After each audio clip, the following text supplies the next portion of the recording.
Hey guys, माहौल जबरदस्त शानदार। आई होप आपकी पढ़ाई मस्त चल रही है एंड सर आपके एंड पे रिवीजन फटाफट और मस्त तरीके से इफेक्टिवली हो रहा है, which is very much important. कर हर मैदान फतेह, और हर मैदान फतेह करने के लिए हमारी तैयारी होनी चाहिए शानदार वाली। एंड सर आई होप ये रिवीजन लेक्चर्स आपको शानदार वाली रिवीजन करने में हेल्प कर रहे हैं। आइए सरकार, अगला टॉपिक हम पढ़ते हैं क्या, chapter number 30, warehousing under customs. जैसा आपको पता है कि सर कस्टम मोनेड वेयर हाउस, अगर आपने कोई भी गुड्स को इंपोर्ट किया, इंपोर्ट करके अगर आपको उस टाइम पे गुड्स को कस्टम क्लियरेंस नहीं कराना, तो आप उनको कस्टम मोनेड वेयर हाउस में स्टोर करवा सकते हो। कस्टम मोनेड वेयर हाउस तीन तरह के होते हैं, public warehouse, private warehouse और special warehouse. They can be established anywhere in the country, क्योंकि वेयर हाउसिंग स्टेशन का कॉन्सेप्ट डिलीट हो गया था। ओके सर, सबसे पहली बात, तीन तरह के वेयर हाउस। सबसे पहला आता है क्या, licensing of the public warehouse. Sir ध्यान देना, पब्लिक वेयर हाउस में any importer can store his goods.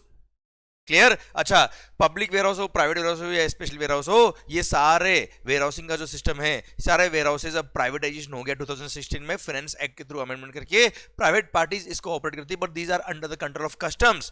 Clear? और प्राइवेट पार्टीज अपने हिसाब से मार्केट रेट के हिसाब से वेयर हाउसिंग चार्जेस चार्ज करेगी। ओके सर, सबसे पहली बात, अब पब्लिक वेयर हाउस के बारे में बात करें तो who will give the licence, public हो, प्राइवेट हो या स्पेशल हो, प्रिंसिपल कमिश्नर या commissioner of custom shall give the licence to the warehouses to operate as the public warehouse या प्राइवेट वेयर हाउस या special warehouse. Any importer can store his goods. पर sir private warehouse की बात करें तो जिसने goods import किया है उसी की गुड्स उसमें स्टोर हो पाएगी। नॉर्मली 100% ईओ वगैरह क्या करते हैं अपनी फैक्ट्री का लाइसेंस ले लेते हैं as a private bonded warehouse, और ऐसे केस में सर वो इंपोर्ट करेंगे, गुड्स को अपनी फैक्ट्री ले जाएंगे, मतलब अपने वेयर हाउस में ले जाएंगे, कोई कस्टम पे करने की जरूरत नहीं है। गुड्स इंपोर्टेड बाय और ऑन बिहाफ ऑफ लाइसेंस या वेयर हाउस हियर, अगेन ये कस्टम कंट्रोल वाले वेयर हाउस होते हैं। ध्यान देना बेटा, पब्लिक वेयर हाउस हो या प्राइवेट वेयर हाउस हो, these are under record based control of the customs and not under the customs lock. Sir customs के फिजिकल कंट्रोल में नहीं होते, रिकॉर्ड बेस्ड कंट्रोल में होते हैं। फिजिकल कंट्रोल में होता है क्या, स्पेशल वेयर हाउस। यहाँ पर sir notified goods section 58A बोलता है क्या,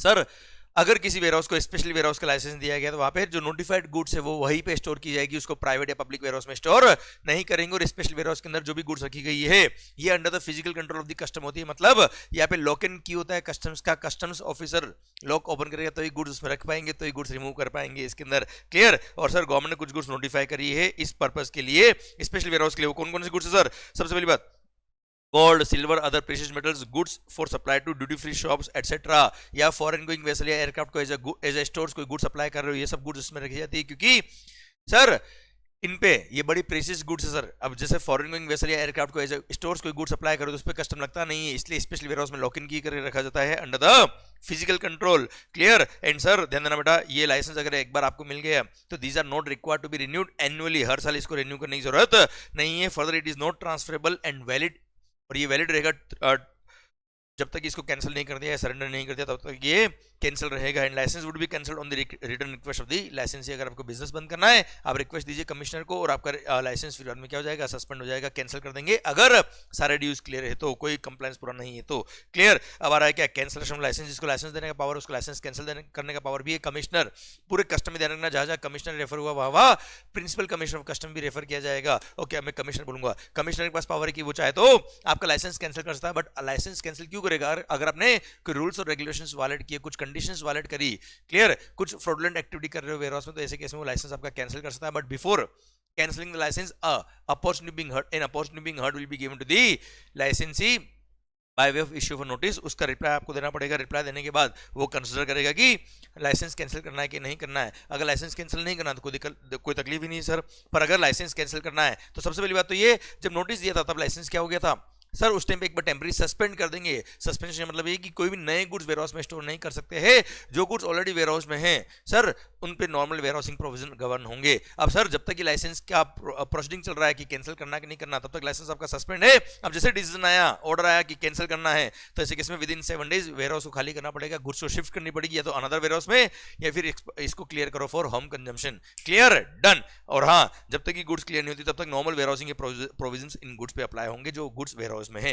क्लियर? डन। सरकार आइए वेयरहाउसिंग बॉन्ड, अब सर आपको पता है क्या, अगर आपको गुड्स को वेयरहाउस में रखवाना तो इनटू बॉन्ड बिलो 24 वेयरहाउसिंग आपने फाइल करी, क्लियर। आप सेल्फ असेसमेंट करके लेके आएंगे, ड्यूटी का अमाउंट निकाल के लेके आएंगे, बट ड्यूटी पे करने की जरूरत नहीं है सर। जितना ड्यूटी का अमाउंट निकल रहा है सेल्फ असेस करके, सर उसका thrice the amount of duty आपको वेयरहाउसिंग बॉन्ड साइन करना पड़ेगा। जो भी असेसमेंट का अमाउंट निकला है, या तो आपने सेल्फ असेस किया है, डिपार्टमेंट उसको वेरीफाई किया, ओके हुआ, असेसमेंट जैसे वेरीफाई हुआ ओके हुआ, या डिपार्टमेंट ने रीअसेसमेंट किया, क्यूल में ड्यूटी का अमाउंट निकला, ड्यूटी का अमाउंट का thrice the amount of duty आपको क्या करना पड़ेगा, वेयरहाउसिंग बॉन्ड साइन करना पड़ेगा। अलॉन्ग विद द सिक्योरिटी और श्योरिटी आपको वेयरहाउसिंग बॉन्ड साइन करना पड़ता है, क्लियर। अब सर डिपार्टमेंट चाहे तो आपसे एक जनरल बॉन्ड भी साइन करवा सकता है, आप चाहे तो सर एक आप रिक्वेस्ट कर सकते हो प्रॉपर ऑफिसर को कि सर एक जनरल बॉन्ड साइन कर दो जिसके अंदर एक अमाउंट प्री डिसाइडेड होगा।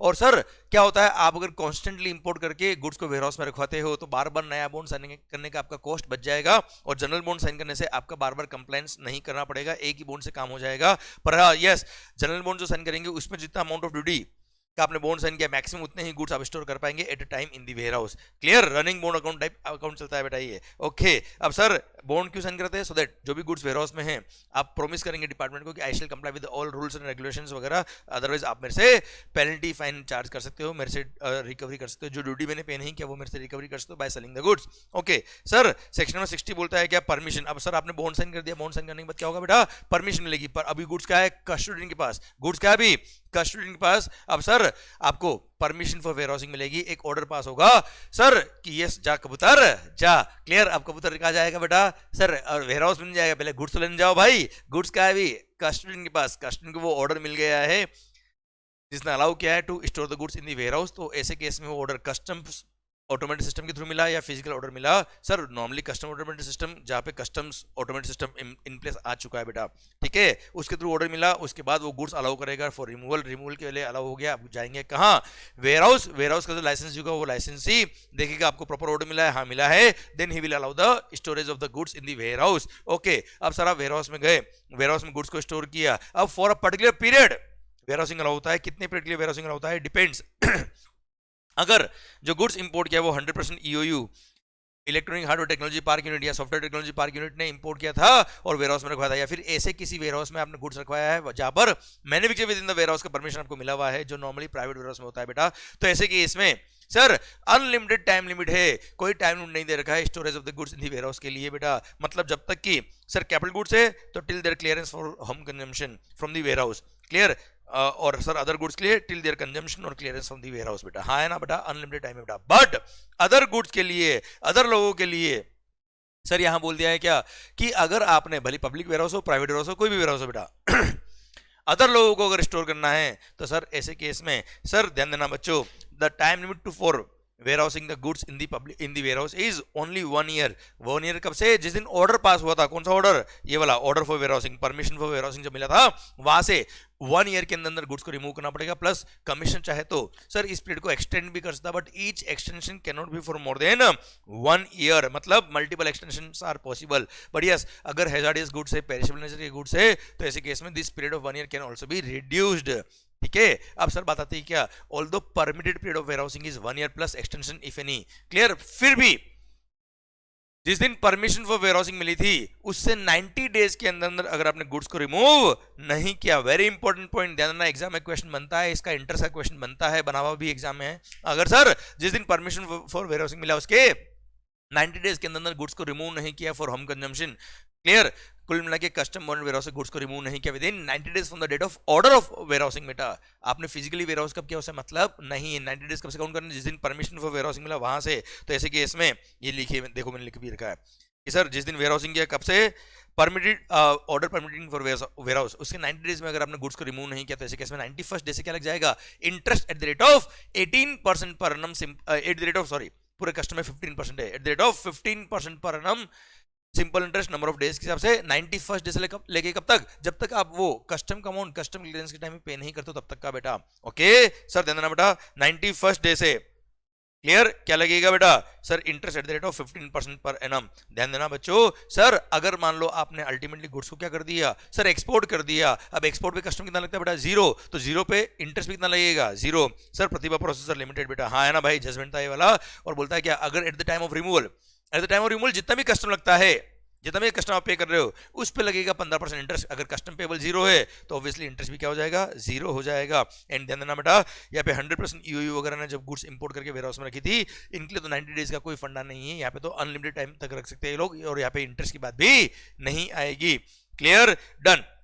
अब एक बड़ा ही सुंदर पॉइंट ध्यान देना बेटा, केशोराम रेयन के केस में और एसपीसी शुगर लिमिटेड के केस में क्या बोला गया, सर अगर परमिटेड पीरियड ऑफ वेयरहाउसिंग जो 1 ईयर प्लस एक्सटेंशन है, उस दिन तक अगर आपने गुड्स को रिमूव नहीं किया फॉर होम कंजम्पशन, तो या फिर आपने एक्सपोर्ट नहीं किया, तो सर जो last permitted day of warehousing था उस दिन ये मान लेते हैं कि goods are deemed to be removed under violation, ये मान लें कि goods are improperly removed under violation, और सर उस दिन जो रेट ऑफ ड्यूटी होगा उस रेट ऑफ ड्यूटी से कस्टम लगेगा irrespective of rate of duty बेटा। मतलब जब आप बाद में नॉर्मली क्या होता है, x bond bill of entry for home consumption जब फाइल करते हो, उस दिन का रेट ऑफ ड्यूटी जो होता है that rate is relevant for the purpose of custom duty. पर अगर परमिटेड पीरियड ऑफ वेयरहाउसिंग से पहले पहले आपने गुड्स का कस्टम क्लियरेंस नहीं कराया, तो ऐसे केस में last permitted day of warehousing के दिन ये मान लेंगे कि सर आपने सर गुड्स को रिमूव कर दिया था अंडर वायलेशन, और ऐसे केस में उस दिन जो रेट ऑफ ड्यूटी एप्लीकेबल होगी सर उस रेट से कस्टम आपको पे करना पड़ेगा। भारत माता की जय। क्लियर सर, आइए इस पे भी क्वेश्चन बना हुआ, ध्यान देना बेटा। आइए अगला सेक्शन पढ़ते हैं क्या, राइट्स ड्यूरिंग वेयरहाउसिंग। जब गुड्स वेयरहाउस में है तो सुनो ये आपके अधिकार है, सरकार बोला है क्या, the owner of the warehouse goods में after warehousing the same inspect the same. Clear, उनको इंस्पेक्शन करने आ सकता है, deal with their containers in such manner as may be necessary to prevent the loss or deterioration or damage to the goods. बेटा goods खराब नहीं हो जाए, डैमेज नहीं हो जाए, उसके लिए आप उसके बॉक्सेस चेंज कर सकते हो। Sorting the goods, show to the customer. Clear, पर सिंपल अगर लेके जाने तो कस्टम पे करो उतने गुड्स का होम क्लियरेंस के लिए आप डॉक्यूमेंट फाइल करिए बिल ऑफ एंट्री, और उसके बाद गुड्स को ले जाइए, हमें कोई दिक्कत नहीं। Otherwise free of duty sample withdraw करना अलाउ नहीं है, जो पहले हुआ करता था 2016 से पहले। आइए बच्चों, sir manufacture during the warehouse, जैसा आपको पता है कमिश्नर के पास पावर है कि वो चाहे तो आपको परमिशन दे सकता है for warehousing with in for manufacture with in the warehouse. जैसा मैंने आपको बताया नॉर्मली 100% ईओयू वगैरह क्या करते हैं, अपनी फैक्ट्री का लाइसेंस ले लेते हैं as a public as a private bonded warehouse, वहीं पे मैन्युफैक्चरिंग करके वहीं से एक्सपोर्ट कर देते बेटा। अब ऐसे केस में क्या होगा, आपने गुड्स को इंपोर्ट किया, मैन्युफैक्चर ड्यूरिंग द वेयरहाउसिंग का परमिशन ले लिया। जैसे फॉर एग्जांपल मैंने प्लास्टिक इंपोर्ट किया, रबर इंपोर्ट किया, रबर से मैंने टायर बनाया बेटा। क्लियर, तो मैंने क्या किया सर, मैंने रबर इंपोर्ट किया, ओके सर, इंपोर्ट करके उसको मैंने कस्टम बॉन्डेड वेयरहाउस में ले गया, जो मेरा प्राइवेट वेयरहाउस था, जहां पे मैंने manufacture with in the warehousing की परमिशन ले रखी है। तो एक तरह से देखा जाए तो गुड्स तो कस्टम कंट्रोल में है, कस्टम कंट्रोल में मतलब मुझे कोई कस्टम पे करने की जरूरत नहीं है, कोई कस्टम मैंने पे नहीं किया।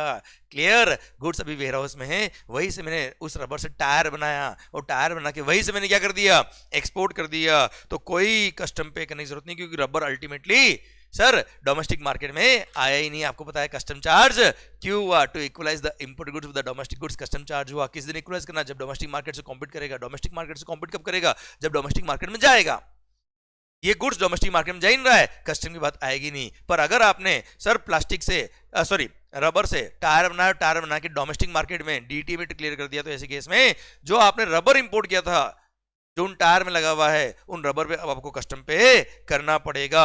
क्लियर, पर अगर आपने सर वो टायर जो डोमेस्टिक मार्केट में बेचा है, सर सिंस वो डोमेस्टिक मार्केट में मैन्युफैक्चर करके फिर आपने बेचा है, इसलिए उस पर जीएसटी भी लगेगा। फर्स्ट पॉइंट, आपने सिंस रबर इंपोर्ट किया, अब रबर जो इंपोर्ट किया उस पर कस्टम पे नहीं किया था। क्लियर, अब आप उस रबर से टायर बना के उसको डोमेस्टिक मार्केट में बेच रहे हो, तो ऐसे केस में रबर पे कस्टम पे करना पड़ेगा। Plus sir GST is also applicable on the tyre, क्योंकि टायर आपने सप्लाई किया डोमेस्टिक मार्केट में।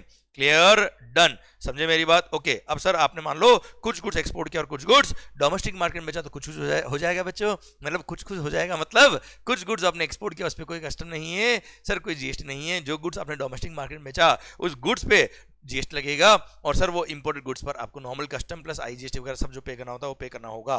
Clear, done. अब सर बात आती है क्या, waste and scrap arising out of the process of manufacture during the warehouse. अब सर मैन्युफैक्चरिंग प्रोसेस जब आपने वेयरहाउसिंग में करी, तब कुछ वेस्ट और स्क्रैप भी जनरेट हुआ, उसका क्या करने का। अगर आपने वेस्ट और स्क्रैप भी एक्सपोर्ट कर दिया तो कोई कस्टम की बात उस वेस्ट और स्क्रैप पे नहीं आएगी। पर अगर वेस्ट और स्क्रैप आपने डीटी में बेचा या फिर डिस्ट्रॉय किया, तो क्या करने का, अगर आपने उस वेस्ट स्क्रैप को डीटीएम मतलब डोमेस्टिक टेरिफ एरिया में बेच दे, तो custom duty will be leviable on such waste and scrap also. पर कितना कस्टम लगेगा, डिपेंड्स ऑन फिनिश गुड्स। आपने फिनिश गुड्स का क्या किया था, अगर फिनिश गुड्स आपने एक्सपोर्ट किए थे और उसका वेस्ट स्क्रैप आपने डिस्ट्रॉय कर दिया, नो कस्टम ड्यूटी। पर अगर waste scrap was also sold in DTA, तो सर ध्यान देना, सिंस फिनिश गुड्स आपने एक्सपोर्ट किए थे, उसमें अगर आपने सर वेस्टो स्क्रिप्ट डीटीएम में बेच दिए, तो ऐसे केस में custom duty will be charge on the waste or scrap as if waste or scrap was imported in India in that form only. पर अगर आपने सर यही फिनिश्ड गुड्स आपने क्या किए होते, डोमेस्टिक मार्केट में बेचे होते, अब उसका वेस्टो स्क्रिप्ट अगर आप डोमेस्टिक मार्केट में बेच रहे हो तो यहां ध्यान देना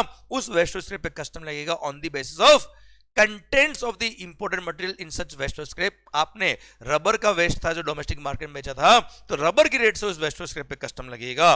क्लियर सर? ध्यान देना बेटा, custom duty will be charge on the content of the imported goods in such waste or scrap if waste or scrap was sold in DTA. मतलब सर यहां पे इस वाले केस में जब फिनिश गुड्स आपने एक्सपोर्ट किए थे उस वाले केस में तो आपको सर वेस्टो स्क्रैप पे कस्टम पे करना पड़ेगा वेस्टो स्क्रैप की रेट से ही। पर सर अगर आपने फिनिश्ड गुड्स डीटीए में बेचे थे तो ऐसे केस में वेस्टो स्क्रैप पे रेट लगेगा कौन सा, इंपोर्टेड मटेरियल वाला, मतलब रबर की रेट से कस्टम लगेगा। यही एग्जांपल मैंने यहाँ पे भी आपको दे रखा है बुक के अंदर। भारत माता की जय। आइए बच्चों, सेक्शन नंबर 66 बोलता है क्या, पावर टू एग्जेम्प्ट। अब मान लो आपने रबर इंपोर्ट किया, रबर जो इंपोर्ट किया उस पर कस्टम की रेट थी कितनी, 25%। उसको आपने इंपोर्ट करके वेयरहाउस में लाए, वेयरहाउस में आपने फाइनल गुड्स बनाया, फाइनल गुड्स था मान लो टायर, और टायर के अगर आप इंपोर्ट करते, डायरेक्टली टायर को अगर आप इंपोर्ट करते तो कस्टम की रेट थी मान लो 16%। अब क्वेश्चन आता है क्या, आपने इनपुट इंपोर्ट किया 25% रेट थी उस पे कस्टम्स की, पर आपने वेयरहाउस में रखवाया, अब उससे आपने फिनिश गुड्स बनाया, फिनिश गुड्स पे रेट थी कितनी सर 16%। अब फिनिश गुड्स आप डीटीएम में बेच रहे हो तो ऐसे केस में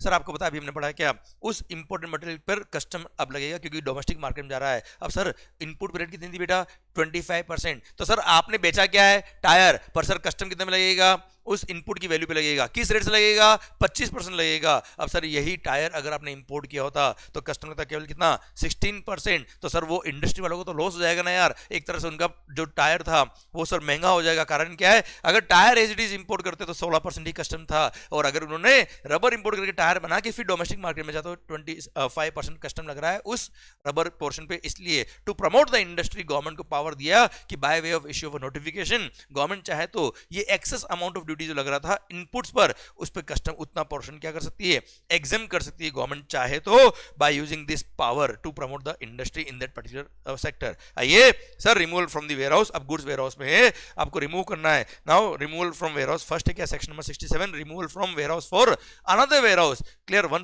वेयरहाउस टू अनदर वेयरहाउस। तो ऐसे केस में सेम प्रोसीजर फॉलो करेंगे, कोई कस्टम पे करने की जरूरत नहीं, कोई नया बॉन्ड साइन करने की जरूरत नहीं है। हाँ, यहां का जो वेयरहाउसिंग रेंट होगा वो वेयरहाउस ऑपरेटर जो होगा, प्राइवेटाइजेशन हो गया, वो लेता रहेगा, कस्टम वालों का कोई रोल उसमें नहीं है। अब सेक्शन में 68 बोलता है कि removal from warehouse for home consumption, very important point, very good point. पर उससे पहले यहां पढ़ लेते हैं, अगर before removal for home consumption, mind my words, before removal for home consumption अगर किसी भी कारण से गुड्स आपको नहीं चाहिए तो you can relinquish the title in favour of commissioner of customs. और अगर आपने टाइटल रेलिंक्विश कर दिया तो no customs duty is required to be paid on such goods. पर अगर किसी गुड्स के लिए आपने ऑफेंस कमिट किया हुआ तो इसके लिए रेलिंक्विश कभी भी अलाउ नहीं होगा।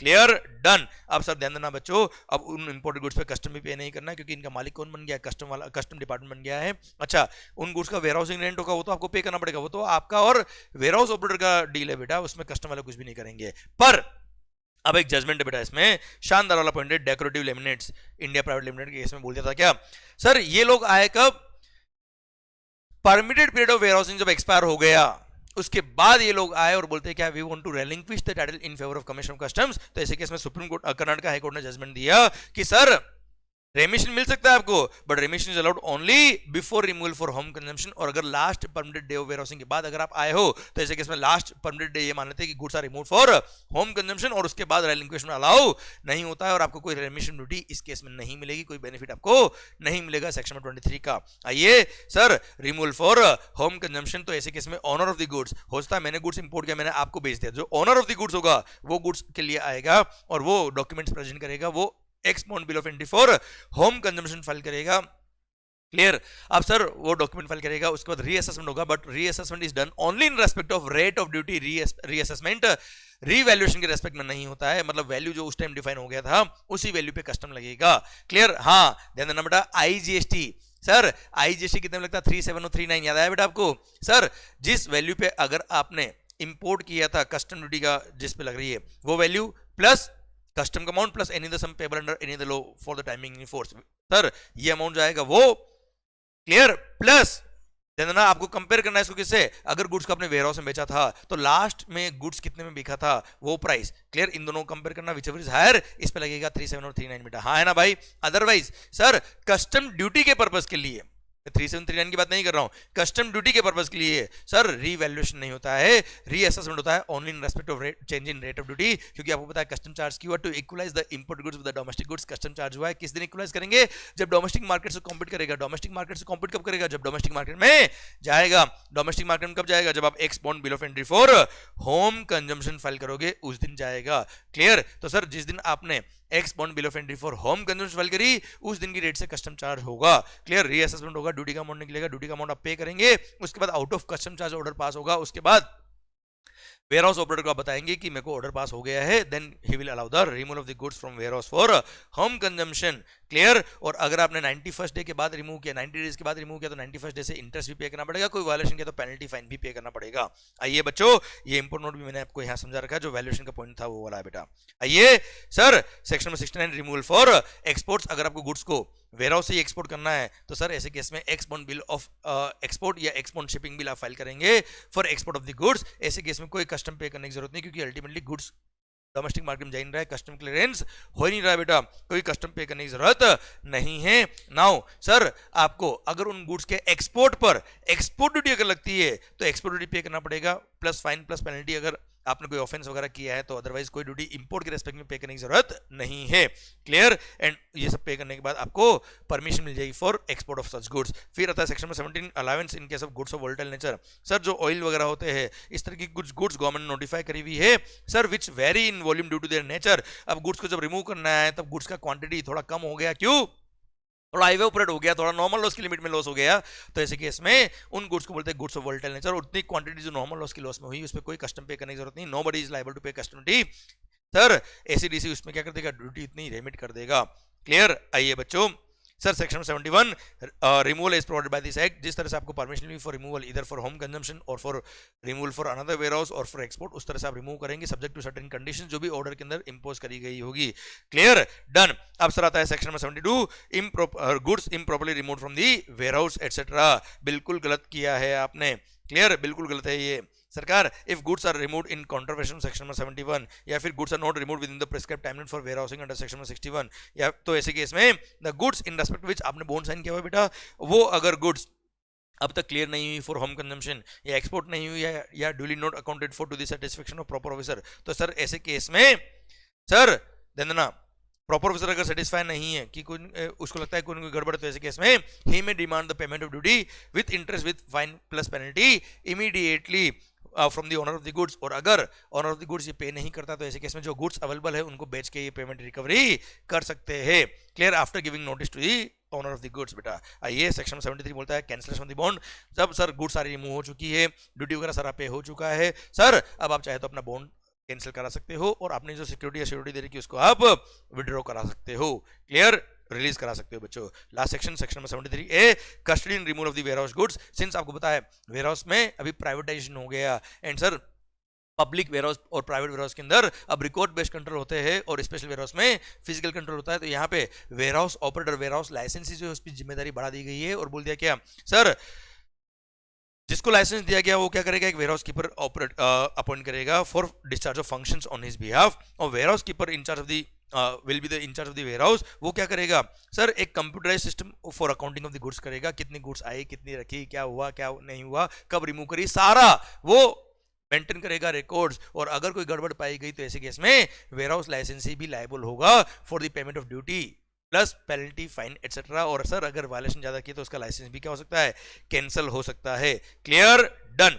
सरकार और ये सारे रिकॉर्ड्स को मिनिमम 5 साल के लिए मेंटेन करने पड़ेंगे, ओके, कोई खास बात, खत्म। सर ये मैंने सारे सेक्शंस का एक ब्रीफ आपको दे रखा है, आई होप पूरा चैप्टर आपके कंट्रोल में आया, आई होप मजा आया बेटा आपको। और यहाँ दे रखा है क्या एक जजमेंट, और वही भी तुम्हें बताता हूँ बेटा मैं, बेको लॉरी लिमिटेड के केस में सुप्रीम कोर्ट ने क्या बोला बच्चों, सर अगर आपने ध्यान देना बच्चों गुड्स को आप एक सेक्शन में पढ़ा था section 49 warehousing without warehousing, warehousing without warehousing में क्या होता है सर, अगर किसी वैलिड रीजन की वजह से अगर importer is not able to clear the goods from the warehouse, तो ऐसे केस में sir he may apply to his jurisdictional ACDC की सर इन गुड्स का टेम्पररी वेयरहाउसिंग अलाउ कर दो without following the warehousing procedure. तो ऐसे केस में अगर उसने टेम्पररी वेयरहाउसिंग अलाउ किया है तो ऐसे केस में you can warehouse the goods without following the warehousing procedure. और ऐसे केस में उन गुड्स को बोलते हैं क्या, warehousing without warehousing.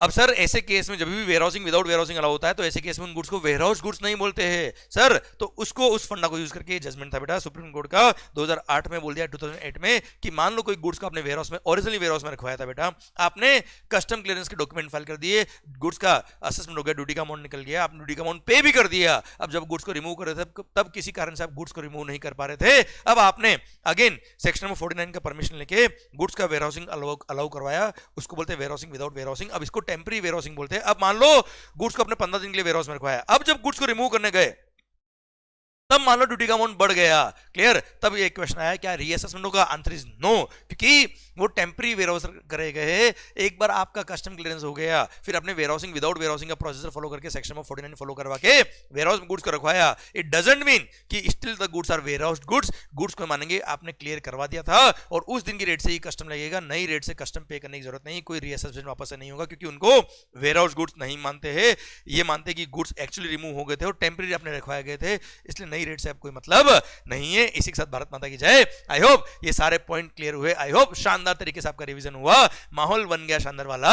And sir आपके इन पे रिवीजन फटाफट हो रहा है और माहौल बने जा रहा है। ऑल द बेस्ट गाइस, मस्त होके पढ़े, खुश होके पढ़े, कर हर मैदान फतेह। ध्यान रखना हर मैदान आपको फतेह करना है, हर सब्जेक्ट में आपको आपकी फतेह करनी है। इंडायरेक्ट एग्जाम में आपके साथ हूं बच्चों, पढ़ाई करनी है मस्त वाली, आंसर शानदार वाला स्कोर करना है, आपका कॉन्फिडेंस अप करना है, मस्त होके पढ़ना है, लगा दो अपना पूरा दम सर, क्योंकि यही वो वक्त है जब अपने आप को आप प्रूव कर सकते हो। ऑल द बेस्ट गाइस, माहौल जबरदस्त शानदार, बाय बाय।